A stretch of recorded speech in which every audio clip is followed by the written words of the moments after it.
Wednesday, the afternoon after the night before, when Arsenal, rice baby, their way out of the Kenny with 3 delirious late show points. Tonight, what have we just watched? Aston Villa slay Manchester City. Club in crisis? Question mark. Manchester United and Chelsea just had a slop off, which ended in much needed Ten Hag glory. Liverpool put some late gloss on a performance that was occasionally dross, but good enough to clip Sheffield United. And possible last games for old friends. Forest, Steve Cooper, too sexy. For Forest and Ray Hodgson. God bless Roy. We love you, you gorgeous human being. Say it ain't so, Roy, at Crystal Palace. We'll break it all down with you together on this Do It Live, presented by Cash App. Download Cash App from the App Store. I actually use it. I'm looking for my phone so I could show you with my own bloody phone how I use Matty Cash App. He actually did create it, but is very modest. Just gave it his last name. Doesn't like people to know it. It's also available on the Google Play Store. You can get it today. Start saving today. That's money. That's Cash App. And we are here on YouTube Live. Come be with us. Come on up. Ask us your questions. I want to know how you're doing. Arsenal fans still probably absolutely on one after last night. Manchester City fans, welcome.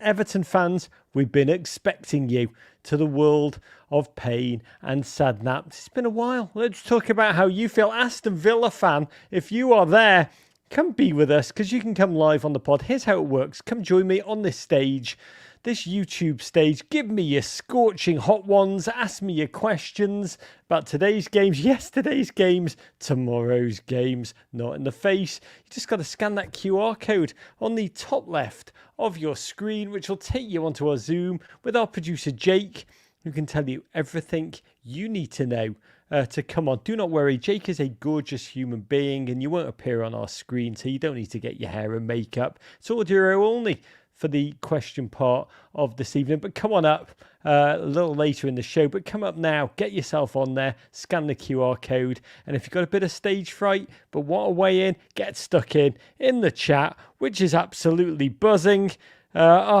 Justice for Matty Gloves, full America justice, yes, that is the bloody truth. We'll talk about that too. And if you're just lurking like Kai Havertz on the back stick, smash that like button like I've just done now. And welcome. It is a joy to be with you. It really bloody is. Fantastic to be with you. And I do want to open with a quick toast to news. The Premier League have just closed a record-breaking, startling, eye-watering 8.64 billion. That's billion with a B.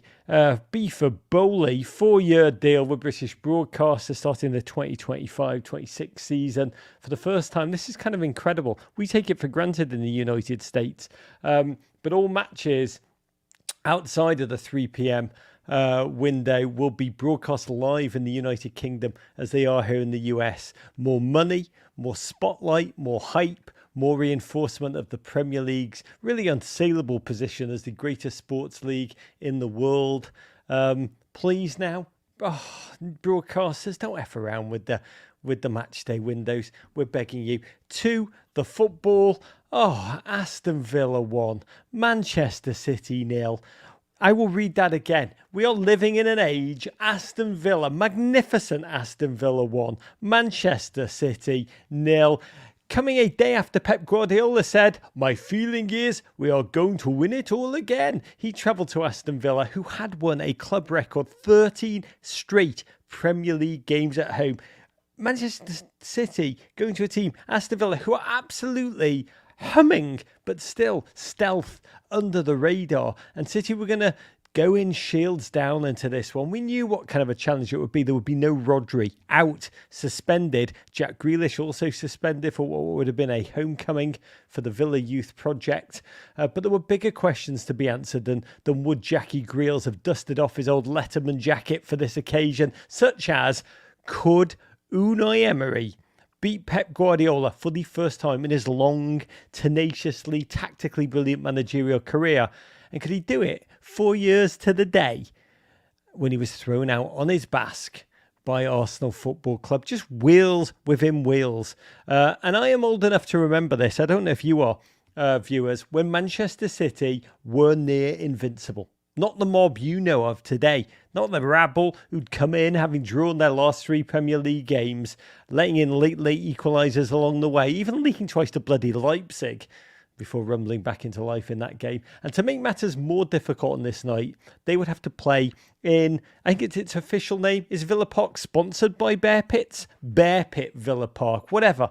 I'm absolutely crackling in the early exchanges. It is just a stonkingly great venue, Villa Park. It is proper football. The memories just crackle in off the terraces, and the players just absolutely were up for this. John McGinn, heat-seeking, I think is his first name, found the streaking CONCACAFian, Jamaica's Leon Bailey, hit one exquisite, sweet, hummingly but straight at Edison. And just moments after that, 11th minute, City made a foray of their own into enemy territory. Erling Haaland denied twice from close range by Dibu Martinez, who treated, gotta say, the reigning Golden Boot champion with the reverence he normally reserves for the World Cup Golden Glove trophy. It was magnificent to witness this gentleman just say, "Not tonight, Erling dear, I'm going to shut you down." This was just an immense game of football for the neutral, because Villa were fearless, utterly unafraid, utterly ready, salivating, but not in a naive, uncalibrated way where they charge forward recklessly. No. This was a sharp, cohesive, technical, tactically adept side, drilled by Unai Emery. And right before halftime, Douglas Luiz put a header into the City net. It felt magnificent, but the ball had gone out of bounds before Digne had crossed it. And even though it was chalked off, that moment was emblematic of a half in which Aston Villa, I couldn't believe this when I saw this statistic, had 13 shots on Manchester City's goal. 13 bloody shots on Manchester City's goal. That is more than a Pep Guardiola side has ever had to deal with in one half in Premier League football. It's just mind-blowing, and we can talk about it in this show. Second half, City came out in those maroon and orange tinge Virginia Tech uniforms, and they looked for about 50 minutes to be back in control. But around the 60th minute, Villa again. This is what Unai Emery does. I mean, this. I don't think there's a manager better or less appreciated for the tactical tweaks that he makes in game, because Villa again in this essentially tactical masterclass got again the upper hand, front foot, after a corner which City whiffed on a number of clearances, hit one straight into the sky, eventually clearing their lines, or so they thought. Jim Beglin, the Flavor Flav to Peter Drury's Chuck D, said, quote, "You normally don't see that from City.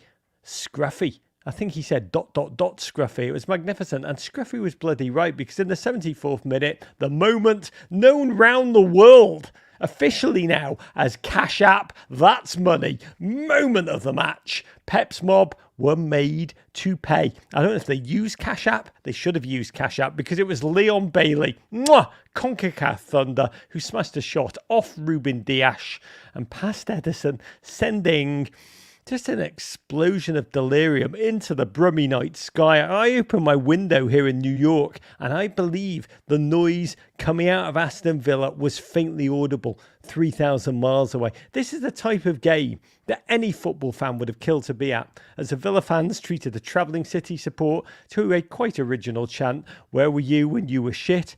86th minute, Douglas Luiz almost double the lead. This is temerity time, crashing one off the post. Have you got to know respect? City never looked like they were going to muster a response. This is what was astonishing. We expected City to snap into life. We expected City to grab Aston Villa by the throat and slap them down, but there was none of that. None of that in this game. City really never threatened down the stretch. That is, if I was a City fan, what would worry me most, what was most unrecognisable. And at the final whistle, the lid went off Villa Park, and Peter Drury bellowed, as Tim Mason pointed out in the chat, "With vim and vigour, with bounce, belief and Bailey." And by the way, he never rehearses his lines. He never pre-prepares them. Just comes out of these things, as you say, normally in non-Chaucerian poems. With vim and vigour. Choking. When I try and do Drury, A choke when Drury does Drury. Pulitzer Prize winning poetry. Make no mistake, this is what I want to say, and what do you all feel? This was no smash and grab job. City were comprehensively outplayed by a well-drilled mix tonight of pace, power, intelligence, footballing ability, and most of all, belief. That is Unai Emery. That is Unai Emery, the hallmark at work. City, unbelievably, drop into fourth place.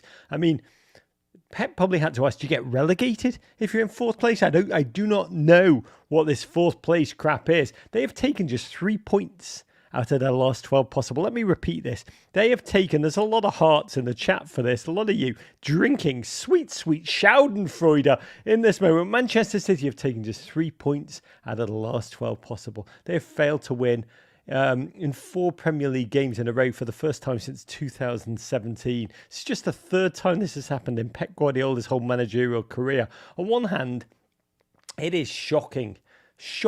And on the other, it just we're measuring City against their own high bar. Ultimately, we've almost taken for granted their ability to destroy on the routine. And yes, tonight, right now, they appear human. Will they continue to be? I don't know. You tell me what you think in the chat. But City are a team designed to peak on the back nine of the season. We know that. This time last year, remember this. Pep was screaming at his own team, belittling them, calling them the Happy Flowers team. And what did they do? They responded by ripping off, was it 15 straight wins? Whatever it was harrowing.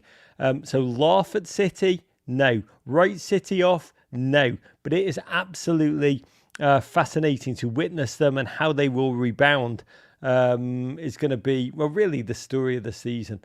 We have seen them let Cole Palmer, we've seen them let Trent Alexander-Arnold, Kulusevski, and now Leon Bailey score late goals against them. They have no control. And that's it. They've dropped 15 points this season. They only let 14 slip in their entire Centurion campaign. It's a crisis, really, only when judged by their own high standards. Dr. J. Trotter. Hello, Doctor. I'm not a doctor. I just play one in the YouTube chat. Dr. J. Trotter in the chat echoes something I said earlier, saying City lulling us to sleep before the 15-game post-Christmas unbeaten streak. Tell us in the chat, what place will City finish? I've got to click on first. I will not be fooled by this one. As the Who like to say, will not be fooled again. As for Villa, God, Villa fans, hats off to you in this moment. Just the football, the kind of performances. This is no one-off. This is now on the regs. You are for real. Unai Emery trying to say, yes, there's so many teams that can come ahead of us in the race for fourth place. Are there? Are there really? This was a type of performance everyone other than City fans and maybe Arthur Shelby, who is proper Birmingham City, could stand up and applaud. Villa host Arsenal in a game of the weekend that could see them claw. This is astonishing, within the point of your league leaders. Gustavo C says in the chat, Unai helping Arsenal out still. Yeah, now he's got to help us out on the weekend. I do not know if he's going to bend the knee. We will see. Will Unai bend the knee? All I know is that somewhere in Hollywood right now, Tom Hanks is practicing his Basque accent so he can play Unai Emery when Playtone decide to make the Villa Glory story. And that's the name of it. You can take it from me. GMP Wellesley says in the chat, Count Chocula versus the world, and just bet on bloody Chocula in the face every bloody time. Oh, courage, Aston Villa. To slightly crapper games, United 2, Chelsea Football Club 1, a game which sounds so great from memory parts. This used to be the defining game. 2010, we would bite our arm off. 2009, this would be title defining stuff. This was mid. I mean, both teams wobbling into this one, the Mason Mount Memorial Derby. Both teams Black Hawk down in serious ways. Manchester United, they're at the banning journalists from 4 media outlets from their press conference stage of the Ten Hag era. A complex story. United claimed they hadn't been given the right of reply to deeply negative stories about the club, printed by Sky, ESPN, Manchester Evening News and The Mirror, who'd all reported, all of them, coincidentally, I'm sure each of them proclaiming them as exclusive stories, but all four of them wrote versions of how Ten Hag had lost the dressing room due to his treatment of Jadon Sancho.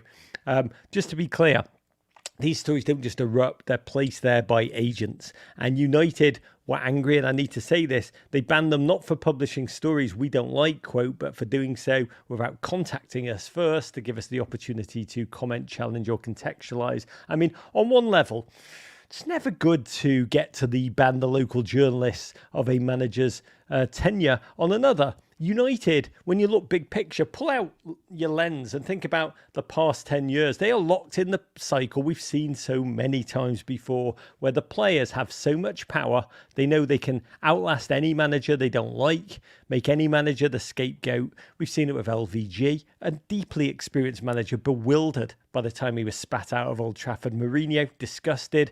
Ole, sad more than anything. Rangnick, just totally confused. Even the true greats like Chris Armas, undermined by the players, having their agents breathe against the manager lethally in truly back-breaking fashion. This is what the articles were that were placed in an attempt to destroy in this moment, right here, right now, as Fatboy Slim would say, Erik Ten Hag. So rather than correct that by shipping out the privileged players who keep having their agents brief against the manager to the media, United have decided to ban the media. It's like trying to cure a disease by treating a symptom and not the root cause. But let's talk about the football. Chelsea, honestly fascinating because they're trying to create a club culture the opposite way. United attempting to kind of fend off the rot of the money pit they've begun. Clear Lake Capital trying to just add water to youth, find a winning equation via an expensive, complete new build, one rooted in inexperience, the chaos of unproven potential.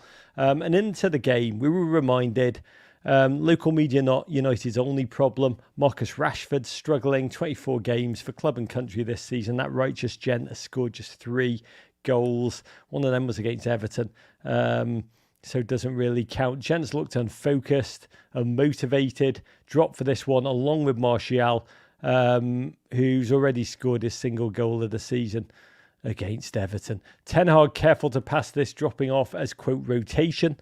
I think they say in Dutch, rotation, schmotation, Eric. Irrespective, United came out buzzing. They wanted to cook Chelsea early, make that tabloid din turn itself down. Chelsea couldn't live with the energy, the intensity, the press, really the ability to play football. Paid off quickly. Enzo came in late on Anthony, who'd already ditched the ball, stood on his foot in the area, reckless, late, bloody stupid. Commentator bigged up Bruno with his penalty technique. Scored 27 out of 30. Would go equal. Reviewed Van Nistelrooy as the greatest United Premier League penalty taker ever. Hop Skippity, terribly hit slop. Sanchez slapped it away, screaming, ball don't lie in Spanish. And God bless Højlund for his cameo, blasting the rebound into outer space. And that reprieve for Chelsea really led to the game coming to life. Poch's mob realised no one could live with Mudryk in the Manchester United midfield, and that neck tattoo on legs just continued to blur through the midfield, only to be errant in his final third decision-making. And the game became really each team taking turns to sloppily concede in possession, with their confidence bleeding, setting their opponents for wild snatch shots on goal. This was a battle really between two teams trying to prove which of them was bad and which one of them was worse. And it was in one such passage of chaos, United took the lead. I think it was Jackson, coughed up the ball. Amrabat worked it out to the left. Garnacho pulled the ball back to Harry Maguire. His slap shot was blocked, and it was McTominay. It's always McTominay.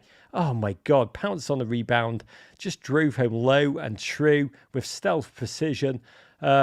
Great stat on the broadcast. McTominay's 4th goal in 8 appearances. He'd scored twice in his previous 70 games. If ever a gent would not want the year 2023 to end, honestly, what are Manchester United without Scott McTominay? They are, as we just discovered, like Manchester City without Rodri. And to be clear, Chelsea were terrible in this first half, but they missed chance after chance that United kept gifting them. Because both teams were wide open in moments. Mudryk missed from close range. This was like watching one of those awful reality shows, those awful celebrity rehabs. So anything Dr. Drew touches, in which, characters are desperate to catch the eye, but you just feel so sorry for so many of them. Heartbreaking all over the place, confidence low, just terrible decision making, low self-esteem, bleeding out everywhere, until it wasn't. Cole Palmer back in the Chelsea attack with Conor Gallagher rotating into Chelsea's player out of a red card suspension role. And Conor Gallagher ran at the Chelsea backline, 21-year-old, with the finishing experience of an old head. I love this goal. Realised Maguire was on him. Just had Onana in front of him, decided to meme them both, used Maguire as a shield, actually held onto the ball an extra second when most would snatch a shot. Used the Maguire girth as a shield, rolled the ball into the reverse corner, past a flat-footed Onana. You will never see a longer range, slower hit dribbler. I don't think so. Or according to GFOP, @HadZapper on Twitter, I've never seen a keeper dive so slowly before. Second half, like watching football, designed to thrill rubberneckers and rubberneckers only. Nico Jackson headed over from such astonishing close range. You actually marvelled how he managed to miss. It was almost impossible to do that. Garnacho went for another flying reverse bicycle-y kick kind of thing, sliced the ball towards the opposite corner flag. Why couldn't he have done that against Everton? This is what it was. It was mid-table fare. Pulled out by two once great teams who are currently reminiscent of that line from Karma Police. For a minute there, I lost myself. Both teams have it this season, and 69th minute United showed that they can be a team of moments. This was theirs. The ball worked out to Garnacho, who just find this moment. Less the finish, great finish, good finish. But my God, this cross was dangerously sexy, wasn't it? I mean, it was dangerously sexy with arc and spin. Kind of cross that if you were in a room with it, it would have whipped off your boxer shorts while you were still wearing your pants, and there was nothing you could do to stop it. And you didn't understand what the hell had just happened. McTominay, of course, again rose up to thunder the finish, roared away. Knee slide, crotch out into the cool Manchester air. What must that have felt like for him? Half athlete, half make-a-wish, 100% magnificent, a career high, 5 Premier League goals now in a single season. United's top scorer, Scottish bloody Haaland. Haaland wishes. United, they got their just deserves for being more positive, more connected, just. Chelsea honestly set a low bar, but joy again at Old Trafford, and by joy I mean not negativity. The team tonight had been more aggressive. They got their reward. Bournemouth next at the weekend. To be honest, on form, Bournemouth will offer a stiffer test than Chelsea did tonight. Chelsea supporter, the great Jen Sykes, says in the chat, I've never been happier to have a meeting run until 5:15 than to miss that Chelsea omni-shambles. Oh, God, Jen Sykes to more omni-shambles. What a beautiful word. Good news, Jen. You can rebound at the weekend and watch Chelsea play the cure for whatever ails you. A trip to generous Goodison Park and Everton Football Club. Sheffield United, 0. Liverpool 2. A meeting after the very first firing of the Premier League season. Farewell, Paul Heckingbottom, the first manager to be clipped. You were not the greatest manager ever, but you were definitely the most English-sounding manager of all time. In comes new old friend Chris Wilder, the local lad who brought Sheffield United up the time before last. Today, less a new manager bounce, more a new manager grind, and eventual thud. Liverpool disjointed in this one. Still managed 87% possession somehow, with nothing to show for it until the 37th minute, when Trent Alexander-Arnold, find this on Twitter, put the ass in assist, taking a corner, literally with his plumber's crack out as he went to hit the ball. It's gorgeous. I mean, how did it happen? Maybe Garnacho did what I just described to him. Who knew? But it was converted by Liverpool captain Virgil van Dijk for his first goal of the season. Dominic Szoboszlai made it 2 in the 94th minute. Sheffield's man of the match, goalkeeper Wesley Foderingham, who made such an incredible second half save to deny the great Mo Salah that even the away supporters in the Liverpool end had to applaud him. Mo Salah subbed off in the 67th minute. We'll have to wait until Saturday at Crystal Palace to try and hit his 200th goal for Liverpool or comps. It would also be his 150th in the Premier League. And if it happens, a third record, quite possibly his 5th yellow card ever for taking off his shirt and letting those beautiful, beautiful pecs, just honour the world. In other games tonight, Raul Jimenez, is he back? Question mark. Well, he scored twice, 2 delicious finishes. One a thumping, emphatic smash. The other, the craftiest back heel to gain revenge for Matt Turner, his CONCACAF cousin, as Fulham spanked Nottingham Forest 5-0 in what should be Steve Cooper's last game. Sad for Forest fans, that man has made them dream, feel emotions. Valamor goalless to everything. There is a time. Also tonight, have we seen the end of the second coming of Roy Hodgson at Crystal Palace? His team were flat and totally impotent, losing 2-0 at home to the fast improving War Cherries of Bournemouth. Some Palace fans actually hoping that the managerial carousel sees Steve Cooper rebound, remake himself at Selhurst Park immediately. Brighton's 18-year-old Jack Hinchelwood in the other game scored the winner. They seem to have a rotating cast of tweens take turns to announce themselves week after week there. 2-1 win over Brentford tonight. First Premier League goal for Hinchelwood. Beautiful, find it. The look on his face after scoring. Pure joy for a little kid who's been at Brighton since the age of 7. Shall we take your questions? But first, come on up. But we'll touch quickly on last night. Big respect to Hwang of Wolves having himself a season. What a clinically confident finish to down Burnley.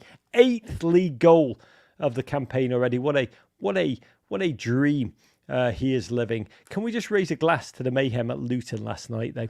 Luton Town 3. Arsenal, late show 4. My God, 32 years since Arsenal had last played in the Kenny. And my Lord, they created such a heart-stopping theatre last night. That's what it was. Great bloody theatre. They obliterated Luton in many ways. They had 48 touches in the Luton box. I think Luton had 7 in Arsenal's, but it was somehow, as we careen towards the final whistle, 3-3, deep into extra time. Luton, can we just applaud them? Luton were tenacious. Luton were everything that's good, propelled by Ross Barkley, who was, I'm not saying this facetiously, this is true, Ross Barkley, unplayable in that midfield. Just an absolute dagger of a creative wonder. And the goals Arsenal had surrendered were so self-destructive. Luton scored 3 times on an expected goals of 0.67. And 2 of the 3 were simply David Raya. I don't know, what's the word that you would use for what David Raya did? I think technically he onannered. I think that's the technical term for it. The second goal, he was posterised on a cross. The Luton goal scorer, Adebayo, he is a unit, but no Premier League keeper should ever get big boyed like that. That was some early days Kepa at Chelsea kind of level crap. Then, Frederick Weiss would have looked at that and been like, bro, that is humiliating. You were posterised. Then the Luton third, Ross Barkley squeezed the ball under Raya in a way Aaron Ramsdale couldn't have loved more. There was a great shot. Ramsdale looking on in a balaclava, smirking on the bench till he saw the cameras were on him and he did a cheeky one of these. Like deadly serious, suddenly snapped. But he let us know on the inside and the outside fleetingly, he was smiling. The Raya Ramsdale thing, maybe we can talk about it. Madness. Self-inflicted madness. Then the moment. First Kai Havertz scored. Is it 3 and 4 for Kai? Then as the commentator was doing his stock read, this is a performance 3-3 that will convince Luton Town fans they can exist at Premier League level. 97th minute of 6 added as the Luton fans whistled harrowingly for full time. Ødegaard flashed in a looping angle ball. It's one rip, by the way, straight from the training ground. And there was Declan Rice. Just to flick it home like a prince. An utterly shattering goal for the Luton Town players to concede. They fell to the turf in utter agony. Arsenal, a bench-clearing goal of wonder, just the subs charging towards each other. The fans communing in that tiny little end at Luton. And my God, Declan Rice, a player signed for 126 million to make a difference, and he did make a difference. One for Arsenal, a little bit for Everton. At JTEDC tweeted us, Horvath would have saved that. Let's just tell ourselves nice things. Great raven from a GFOP today. I loved it. It was a great letter. Came in via email, meninblazers@gmail.com. Rog, Arsenal fan here. Do you think it's too late for us to pay more for Declan Rice? That man is a bargain buy. Come on, you Gunners. God, I cut off your name and I want to apologise. I'm going to send you a patch to the person who sent that raven. Email me your postal address. You know who you are. You deserve one for that. It made me laugh when I needed to today. God bless you. Pep Guardiola had said there is no luck in football. Arsenal's ability to score late goals comes from hard work on the training ground, the endurance, the mentality. Cue narrative flip. This is the kind of result you could say, let me ask you, is it that titles are made of? I believe it is. Let's forget that we just conceded 3 terrible goals to Luton Town. This is the bloody holiday period of football where the goals flow. Arsenal go to Aston Villa at the weekend. Well, we will find out if these late shows are part of the plan in Arsenal's ascendancy as a team of superlative resilience who know they can outlast and hurt any opponent. Or are they a team whose fundamental weakness, Luton scoring 3 times, means that they have to keep scoring late until they can't? Talking about can't, one last word. Everton play tomorrow against Newcastle. I am dreading that. I can't wait for it, but I'm dreading it. God, I wish we were playing at St. James's Park. We are worse at home than the cat in the hat. Unbelievable. We just cannot score at home. Anthony Gordon running at Ashley Young. I will not sleep tonight. There's a sense we can play with a back against the wall passion away. Thanks to WGFOP at Alexander7 Ubro, who said there's a great German word for Everton. It's Weltschmerz. He said it's for Spurs fans too. Weltschmerz, literally world pain, is a literary concept describing the feeling experienced by an individual who believes that reality can never satisfy the expectations of the mind. Weltschmerz. That's a much better name for me than Rog, to be candid. A bit German for me, but I do embrace the concept. Everton and Spurs, they go again tomorrow. Quick update on a poll going down in the chat. Will Arsenal win the league? No. 56%. Yes, 43%. God, I would vote yes in a heartbeat, but that's a wish rather than conviction. Let's talk after this weekend. Okay, listeners, to your questions. Here's how things work on YouTube Live. Scan the QR code. Come on up now. Top left of your screen, or click the pinned comment in the chat. It couldn't be easier. Come speak to our beautiful producer, Jake, who can tell you everything you need to know. Do not worry. You won't appear on screen. And for those of you who don't want to ask a question, smash the like button. Let's start with the great Daniel Malloy. Daniel, tell us where you are and what's your question, beautiful. Good evening, Raj. I'm calling from the Lower East Side of Detroit, Michigan, up Detroit City. Attempt number 2 after the first, I think it was a week and a half ago, didn't work. So my apologies for that. God bless. Get your question out quickly, because I know we got to this point last time and then you disappeared. So, Daniel, it's great to have you. Tell us what your question is. So a couple of weeks ago, you were able to take your brother Nige to a game. And anyone who's been following your brand for a while have know that, Nige is the black sheep, the red sheep in the family. But I was wondering kind of, where does the Merseyside derby rank in terms of vitriol compared to other derbies in England? Because as an American, Michigan State fans, we don't like each other, but very rarely do you see violence in the stands or people being vitriolly angry. Where does Merseyside rank in terms of the day-to-day, week-to-week relationship between Liverpool and Everton supporters versus, say, Spurs and the Gunners or the Manchurian derby? Yeah, it's a great question, Daniel Malloy. Yes, my brother Nige, older brother, but he looks younger, takes great delight in asking everyone when we look very similar now. And when we run into people when I'm in Liverpool and they're like, all right, Nige, how you doing? And I'm like, who's that? He looks just like you, Nigel. It's my younger brother. It's my brother. And then they'll be like, who do you think's older? And they'll always go, you're younger, Nige. And I rarely see him so proud. He's happier when that comment comes in than when actually Liverpool beat Everton, because they so routinely do so. And your question's a great one, because in the arc of time, the Merseyside derby used to be, in the 80s, season defining. Everton were on the cusp of being one of the biggest teams in Europe. Liverpool was still the gold standard of English football, and these derbies were just seismic. I mean, the most famous one at Wembley in the Carabao Cup final. I think it was something like 1 in 3 Liverpool males, because it was still a very male-oriented sport back then, went up by, whatever, plane, train, automobile, hitchhiking. It was a place you had to be, even if you didn't have a ticket. And it was magnificent. Liverpool was demonised as a city. I've talked about it a lot on this show. Just high unemployment, heroin epidemic, football hooliganism was at its peak. It was a very frightening and scapegoated by the Thatcher government. Football was what we had. We were so bloody proud of it. And I think there was a sense of just the shared sense of being loathed and feared that made Everton fans and Liverpool fans, also because there's no real reason that you're an Everton fan or a Liverpool fan other than family and family lineage. So within families, there's lots of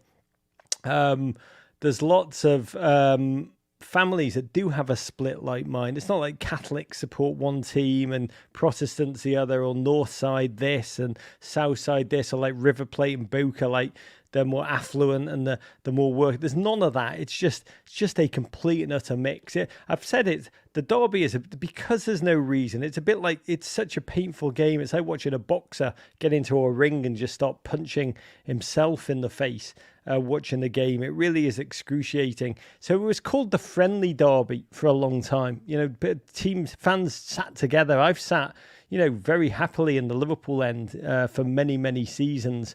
It's become a lot more spiky and a lot more irrelevant, to be candid. And it hurts me to say that. My brother, most patronising the last derby, when he texted me at full time, didn't feel a thing, just a routine win at this point, no big deal. Like, the profile has plummeted. Chelsea, Manchester United, Arsenal, Manchester United, now Arsenal, Manchester City. There's so many games. Liverpool, Man City have taken over as the epic game. It's toned down just the profile of the game. And I think two things have really made it spikier in Liverpool, lose its friendliness. And one was that, Benitez, who in his efforts to try and take Liverpool to the title was deeply patronising and really went against the tradition of the derby when he called Everton a small team. When we drew with them, we time wasted. He didn't like it. He wanted us to try and play them fair and square. He called Everton a small team, which was really kind of lit a match of just highlighting the gap between the two teams' fortunes. And the game has never been the same, to be honest, Daniel.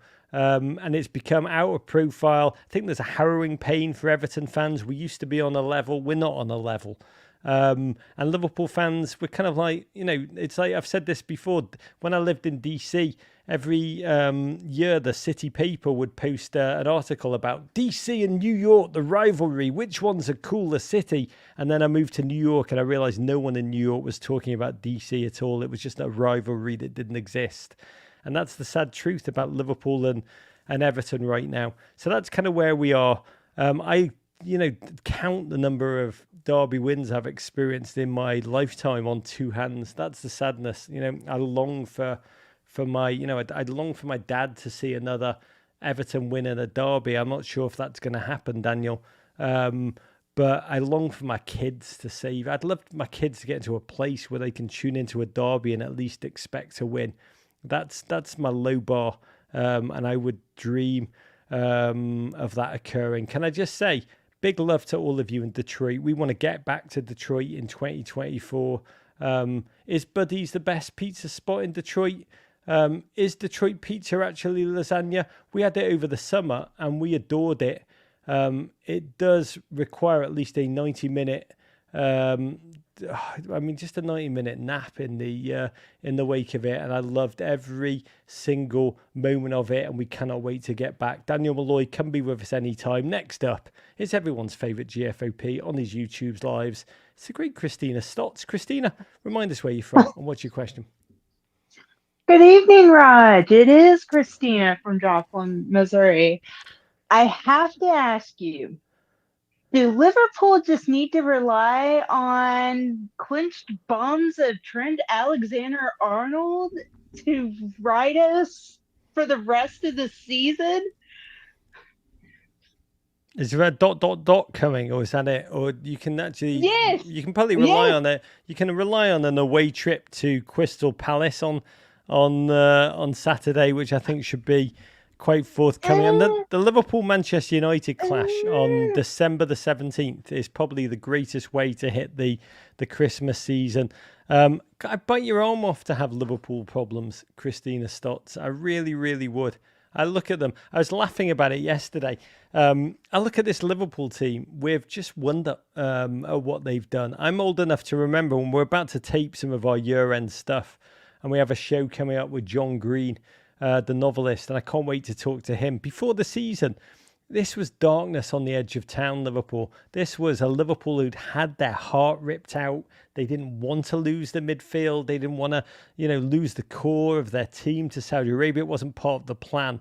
I marvel at what they've done. That instant upgrade, that scouting, that targeting, some of it against their...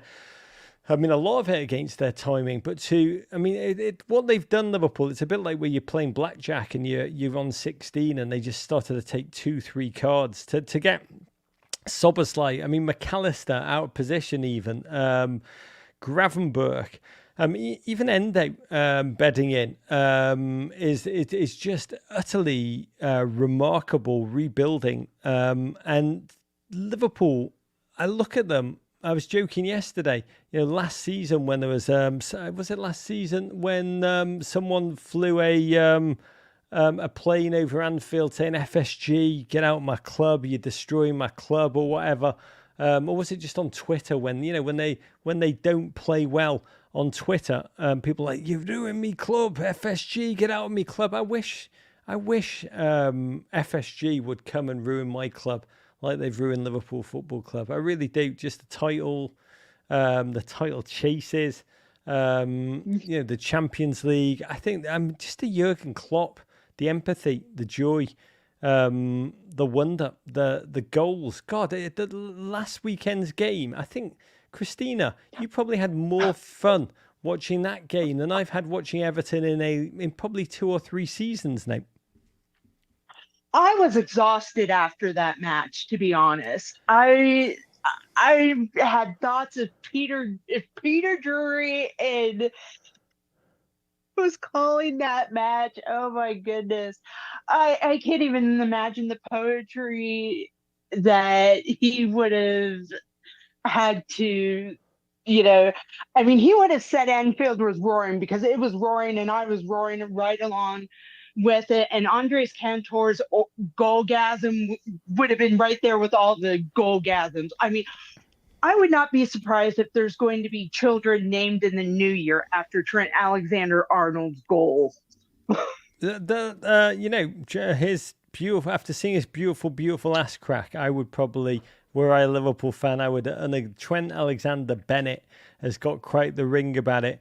I admire so much about Liverpool Football Club, and more than anything, I admire Jurgen Klopp. And ultimately, it depends what your take is on football. Is it about just like winning things dourly, chasing titles at all costs? Ultimately, it's about feeling alive, isn't it? And feeling things, feeling emotions, feeling a sense of connection, feeling a sense of shared memory making. And I've got to tell you, Liverpool Football Club, I know I'm meant to detest them, and I know, Liverpool, etc., terrible. But my God, name a football club. Arsenal, probably.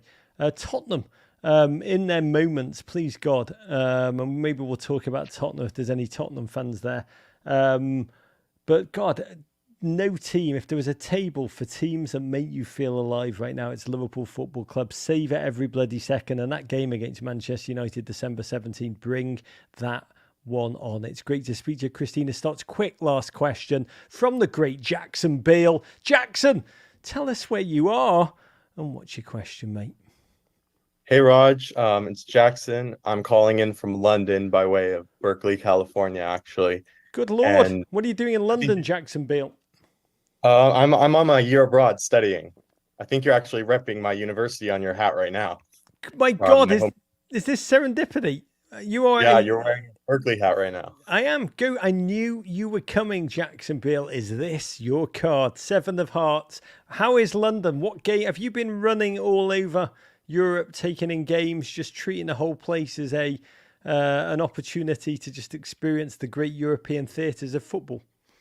I have not been to any Prem games yet, but I'm currently interning for Barnsley in League One, so that's been fun. Oh, you say that one again. I'm interning at Barnsley. Holy bloody crap! How is that? Are you been put on the job to smelt the Daryl DK Memorial Statue? Exactly. That's what it is. That's what it is at Barnsley. No, it's been amazing. God bless. What have they got you doing? I'm a commercial intern, so I'm doing like sponsorship stuff and yeah. I love it. Stuff. My God, they should, whatever they're paying you, it's not enough. Commercially, call into Men in Blazers live on the YouTube to talk about Barnsley. That is the greatest uptick in everything, and I just love it. By the way, how do people there react to you when you say that you've come from Cali to England to work as an intern at Barnsley? I think it's magnificent. Well, they're more shocked that there's someone from London coming up that cares about Barnsley than someone from California, I think. That's amazing. That's just amazing. My old friend, Dame Murphy, the legacy of Dame Murphy that you've got there, the legacy of Billy Bean, there's some great Americans that have laid the path that you are following. And hello to all study abroad Americans. I know so many of you have written in. There's a bunch of characters I know who are studying in Madrid, who are actually at the Chelsea-Manchester United game, just jumping around, puddle jumping around Europe, taking in game after game after game. And I just adore that sense of a new kind of European tour, just treating study abroad as one big football holiday. But Jackson, tell us what your question is, beautiful. My question is about Fulham, and do you think the goal of Fulham's CONCACAF contingent wiping the floor with Forest tonight is to get Matt Turner back in goal? You're asking an incredible question. I love you. He, by the way, Jackson Beale, full disclosure, is intern at Barnsley and also Matt Turner's agent. That kind of melds your question with one we got in the chat from Andrew Lackshober, who asked, what's going on with goalkeepers this season? Ramsdale, Raya drama, Onana and Ederson only in the news when they let in goals, which they do often. Matty Turner in his predicament at Forest. Brighton with a carousel of keepers. The Brighton thing is crazy and is possibly the future. They are actually purposefully rotating in the most De Zerbi of ways. Look, I mean, so in that context, I mean, the Matt Turner thing is fascinating, and it's going to be very interesting to see new manager coming in, no doubt, at Nottingham Forest imminently, whether Matt Turner gets another chance, new regime, new opportunity. The goalkeeper thing is crazy. When you speak to goalkeepers, if you watch football on YouTube in the 1980s and you watch the goalkeepers, they were, huffing and puffing. They had 4 defenders that really didn't move from in front of them. Their job was to save the ball and then punt it as hard as they could away from that goal. Those were the 2 things: save the ball, then kick it as far a bloody way as possible. Goalkeeping is going through a deep tactical innovation, which is partially about goalkeeping, but it's partially about an understanding of football, space, aggression. And so the goalkeeping is about high lines. I mean, look at Spurs' high line, almost at the halfway line. The space that tries to you're essentially trying to condense the space that the game and dictate where the space is going to be played at the other end of the field. But as a result of that, that's got one risk, which is you're leaving so much space in behind. And often there's just the goalkeeper who has to now not just keep out the ball, but essentially patrol the 2/5 of the area in front of their box. And that creates just a whole new set of rules, regs, expectations. Number one, I mean, so many of the goalkeepers that I've just named, when we say Onana, when we say Edison, when we say Raya, what do we say? We say so good with their feet. And it's almost as if in this modern incarnation of tactical football, the pressing, the fact that we expect now goalkeepers to start play. There was a joke about Buffon in some very awful Italian sides that were very successful. They played dour defensive football, and they used to joke about Buffon in goal. They'd say he's our regista, he's our heartbeat, our creative wonder of the team. I mean, now footballers are expected to be unbelievably just joyously creative. I think the Milan goalkeeper, I think he's already had 3 assists this season, including a delicious one to Christian Pulisic at the weekend. So what's happening is goalkeepers are suddenly, from being 2 demands on them, they now have kind of 7 demands they have to fill, and we're almost in an evolution of goalkeepers. And Tim Howard once said to me, just like his career ended at a time when so much more was expected. How he once said to me, he was so bloody annoyed at like goalkeepers like Edison, who'd made goalkeeping about the feet and not the hands. And he was almost probably, if you asked him, probably almost glad to be out of the game before this modern demand. And to your specific question about Matt Turner, he'll say that he is evolving, that his game. Remember, this was a guy playing for the New England Revolution. A couple of seasons ago. He's in a much higher ether. His skill is to be able to adapt. He's a deeply adaptive player. He's adapting to that utter new reality. The big mistake that got him booted was where he couldn't patrol that 2/5 of space. When Salah came through, he fluffed. He was deeply humiliated and then deeply punished for it. So what's gone on with Matt Turner? On one hand, nothing has gone on with Matt Turner. It's just, this is a season of goalkeeping. It's not ineptitude. We laugh at it as if it is ineptitude. But just, we're living in an era where so much more is expected of our goalkeepers. And essentially the goalkeepers are all trying to evolve to meet that job requirement. Not everybody can be as creative or as pretty as Olivier Giroud when he went in goal. Jackson, it would be great. I will say for Matty, I feel for Matty. He's an adorable human being, a sensitive human being. There's a scenario where that's it, his Premier League. I mean, look what's happened to Zach Steffen. I mean, where's Zach gone? Zach, that implosion, Zach's at Manchester City. Zach got a league title medal.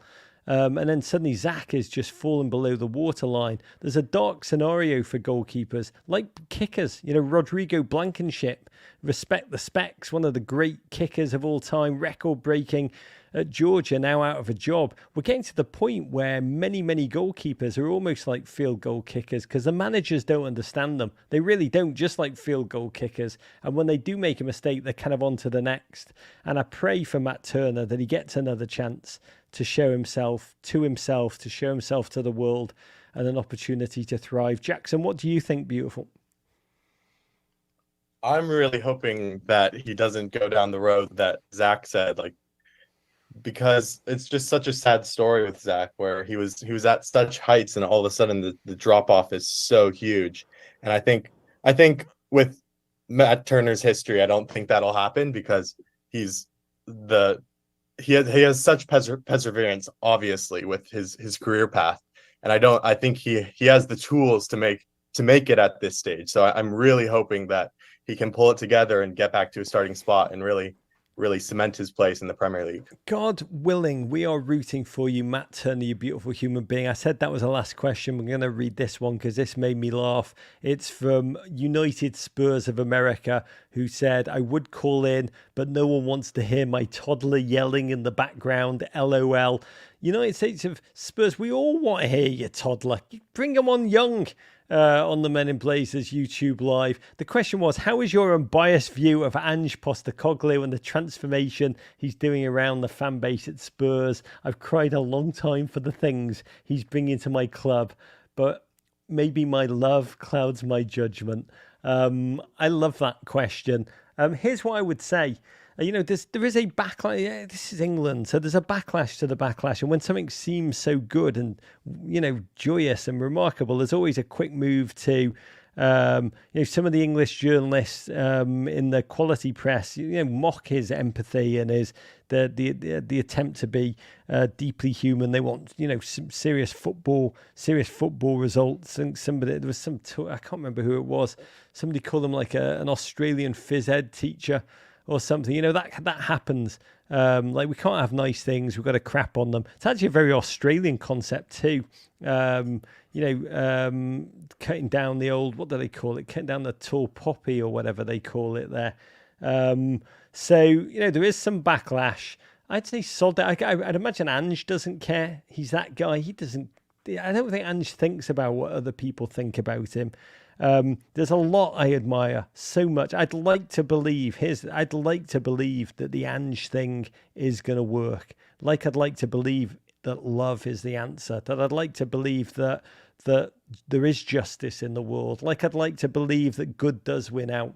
We don't know any of those things. We tell ourselves those things. So in the same way, those moral intangibles, I'd like to believe that, to me, there's a real human goodness in Ange. There's definitely a crafted narrative going back to his dad, Jimmy, how he taught him the simple things, the joy of attacking football, buccaneering football, taking risks in football, the power of football is more than... I love all of that. I drink that up. I believe all of that. Spurs is a voodoo for many great managers. There's something in that culture.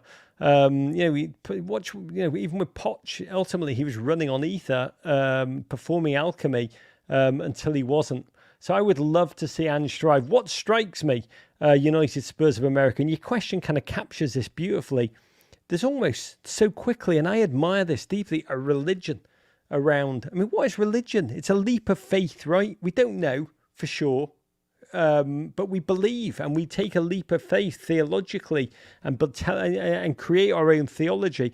There's a theology so quickly between... This is probably Ange's greatest, even more than the 10-game wins. Ange's telling Spurs fans, we are in this together. Let us do this. Let us be our authentic selves. Let me return the DNA, the entertaining, buccaneering football that was Spurs in the 80s, 90s, the great days.